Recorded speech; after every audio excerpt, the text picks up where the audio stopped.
अस्सलाम वालेकुम। भाई आज बड़ा दिलचस्प लफ्ज़ बल्कि दिलचस्प अल्फाज आपके लिए हम लेके आए हैं। पहला तो लफ्ज़ है रम्ज़, रे मीम ज़े। रम्ज़ का मतलब होता है आँखों से या अबरू से इशारा करना और रम्ज़ का एक और मतलब होता है राज़, छुपी हुई बात, पोशीदा बात। और रम्ज़ की जमा है, उसका प्लूरल है रुमूज़।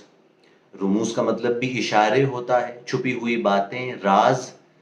और यही रुमूज़ का लफ्ज़ एक और लफ्ज़ के साथ मिल के जब आता है जिसको हमने बहुत सुना होगा, असरार व रुमूज़। असरार भी राज़ों को कहते हैं, छुपी हुई और आँखों से ओझल हक़ाइक़ को कहते हैं, छुपी हुई बातों को कहते हैं। और ये लफ्ज़ अक्सर एक साथ भी इस्तेमाल होते हैं। जुमलों में किस तरह इस्तेमाल होते हैं? जैसे हम कहते हैं ना कि भई वो जो जेम्स वेब टेलीस्कोप भेजा गया है, वो कायनात के असरार व रुमूज़ जानने के लिए भेजा गया है। यानी किसी भी राज़ों को जानना, हम कहते हैं कि कायनात के बहुत से असरार और रुमूज़ से इसने पर्दा उठा दिया है, यानी वो जो छुपी हुई बातें थीं वो सामने ले आया है। तो रम्ज़ का मतलब इशारे, आँखों से और अबरू से इशारे करना।